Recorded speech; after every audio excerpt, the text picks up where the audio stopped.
In Chapter 5, the hostile reactions against foreigners and fears that immigrants were a threat to the American way of life, scientific racism, immigration restrictions, theories of prejudice and discrimination, as well as institutional discrimination theories will be addressed.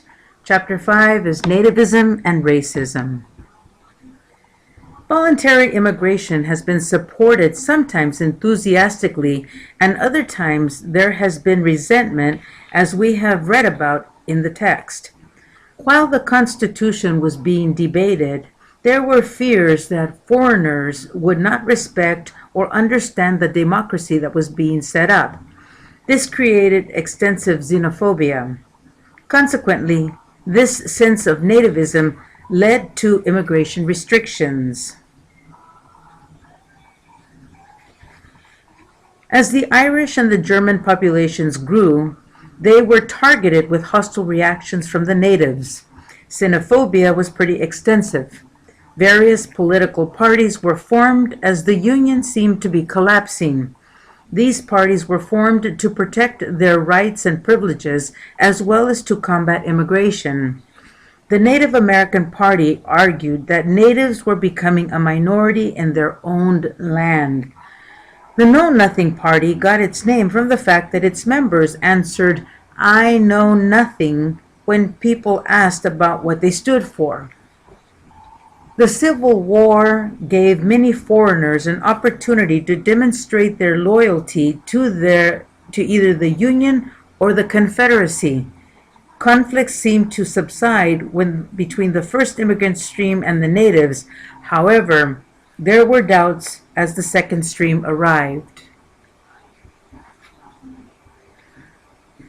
Immigrants were to be hated and excluded, according to this new theory, because they were presumed to represent the defeated and therefore biologically unfit portions of their respective races.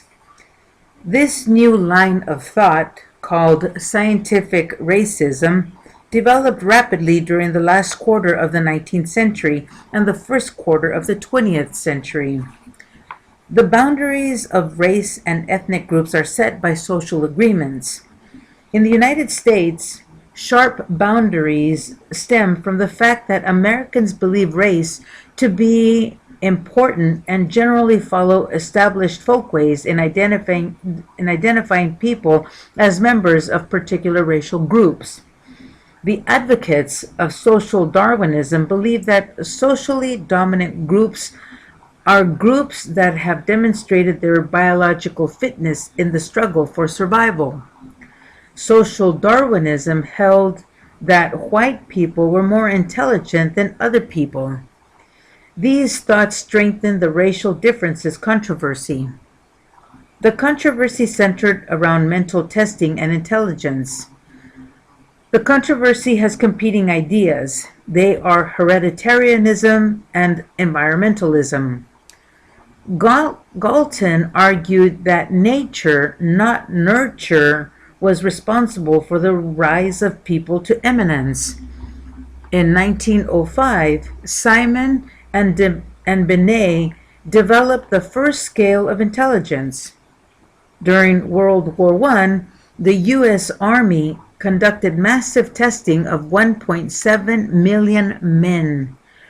The results of the Army studies had profound impact. In general, Black people and immigrants did not score as well as native whites. The Army's results seemed to support hereditarianism perspective on group differences in intelligence. With mounting research studies on IQ differences, many scholars concluded that the effects of people's background had been underestimated. A person's social status, their language, their educational level, and test experience might make a big difference in test scores. Most scientists agree that both hereditary and environment affect an individual's mental test score in complicated, poorly understood ways. The question was rather, how do hereditary, and environment combine to produce the scores obtained on intelligence tests. There is massive evidence showing that the visible races are not isolated breeding populations, but rather a highly intermixed. Therefore, no strong claim can be made that a given difference between group, such as an average IQ difference, reflects biological differences. Now, unless a biological method of setting racial boundaries is discovered, no statistical argument, however sophisticated, can demonstrate that average group differences in IQ has a genetic basis. Environmentalists have shown that factors such as the test taker's previous experience, their socioeconomic status, their self-esteem, and motivation can influence test results. Spearman in 1904 and Thurston in 1935 showed with statistical procedures that there are several different types of intelligence instead of only one, and that various types are measured differently by different tests. By the late 1960s, public discussion of intelligence shifted to devising ways to improve intelligence or intellectual achievement through deliberate changes in people's environment.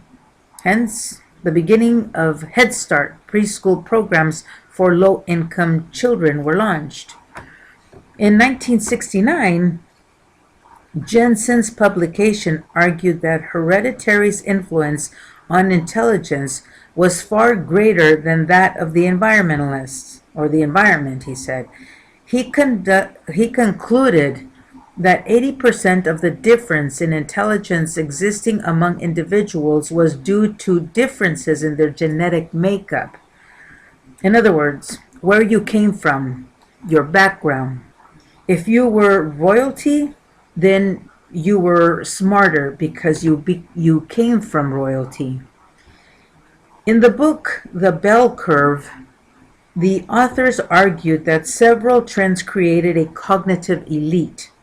IQ, not socioeconomic status, was overriding, and that genetic influences lower IQ scores among minorities and led to more problems for minorities.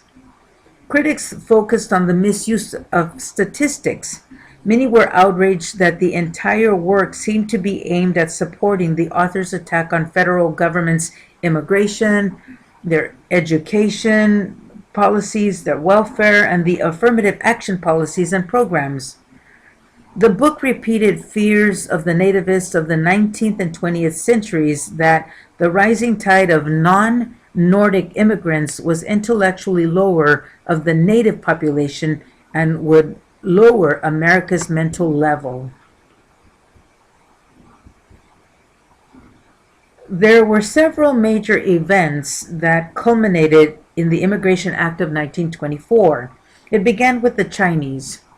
After 1849, more than 228,000 arrived due to the gold rush. They were attracted by reports of fabulous wealth in gold mining.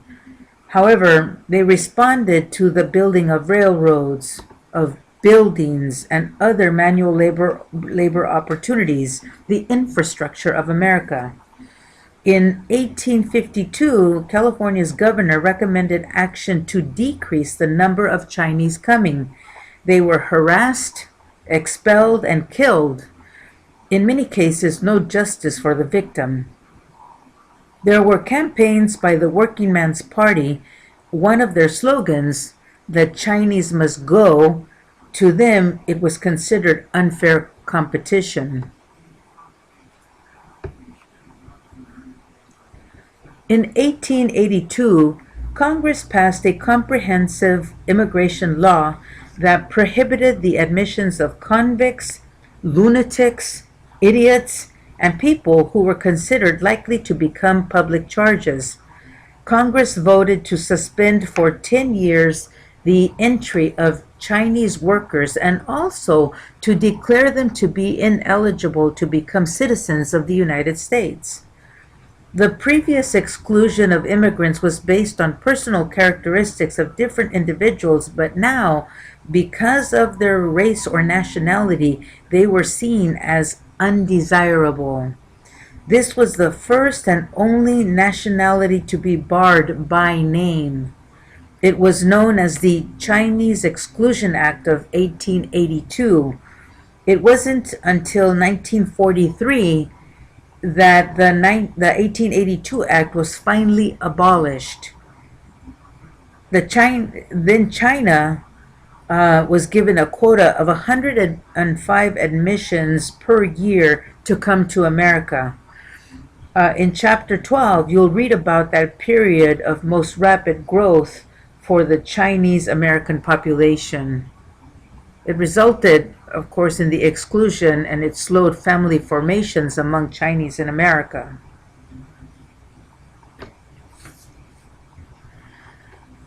There were many Americans that had a buildup of dissatisfaction that they pushed Congress to pass laws restricting immigration of various national groups. In 1917, the federal government barred alcoholics, stowaways, vagrants, and people who had attacks of insanity. Several of my extended family members might not have been allowed to come if they were trying to immigrate in. This act of 1917 required all immigrants to pass literacy tests before coming into the country. The Immigration Act of 1924 resulted in the dramatic change away from America's open door policy, leading to legal cases of who was to be white, cutting off Japan, and reinforcing the Anglo-American group.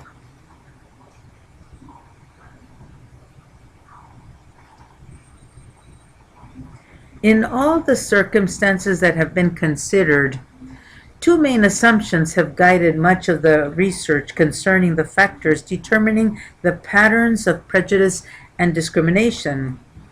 The historical sequence of intergroup contacts in America created a pattern of social layers among America's ethnic groups and ethnic stratification. Historical legal decisions of the 1950s and 60s encouraged more tolerant attitudes and behaviors. The tendency to want to present ourselves in a favorable light rather than true opinions were pictures of a social desirability bias. The term racism today usually refers to an unfavorable attitude or an unfavorable action towards members of a particular racial or ethnic group. In today's modern racism, attention focuses on the complexities of the beliefs, attitudes, and actions, as well as social and historical perspectives. The relationship of prejudice to discrimination is more complicated than our ordinary assumptions. The causes, of prejudice can be grouped into three broad categories: the way prejudice is transmitted, the way prejudices are bound up, and the way an individual's personality is structured. In the cultural transmission theory, children learn prejudice the same way they learn to speak a particular language, to dress in a particular way, or use particular folkways. Children are likely to learn these stereotypes by instruction as well as by accident. Dan Rather did a documentary several years ago on women who breed hate. These were women who were members of the Ku Klux Klan and were having kids just to teach them the ways of the Klan. With the group identification theory, members come together with common interests and see themselves as the in-group. Anybody that is not part of that in-group is seen as an outsider, and they are likely to get scorned and called derogatory names, many of which are stereotypical. A good example of such terms are cracker that was used in history, and sometimes it's still used now, gringo, honky, etc. Children learn early to distinguish and establish groups they belong in. The group's preference becomes their preference. Prejudice and hostility towards members of the out group and favoritism towards members of the in group are seen as predictable consequences. A question was brought up in the text. What happens to the self-esteem of children who grow up as members of an ethnic group that occupies a position of low prestige in the social hierarchy? For some of these children, they end up in a vicious cycle of not doing well in school. They become anxious, eventually leading to poor performance and "see, I told you you were dumb" attitudes. One popular personality theory of prejudice is related to frustration. They usually target that anger towards a scapegoat. The other theory that the text mentions on personality dynamics is the authoritarian personality. Those that were found to be preoccupied with power and toughness and intolerant of people could be prejudiced toward the out group. The author argues that these types of people have been raised by domineering adults in their lives that relied on harsh discipline. The findings view the authoritarian personality structure, like frustration, is one among many sources of ethnic prejudice. In this slide, we are going to look at some possible causes of prejudice. They are grouped into three categories. First, the situational pressure theory. What they say does not go with what they do or how they act.